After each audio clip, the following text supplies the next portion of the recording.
கண்ணே உன்னை என் கண்ணில் வைத்து இமைகள் எனும் கதவுகள் அடைப்பேன்.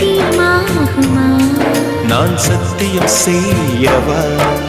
தொடு தொடுவெனவே வானவில் என்னை தூரத்தில் அழைக்கின்ற நேரம்.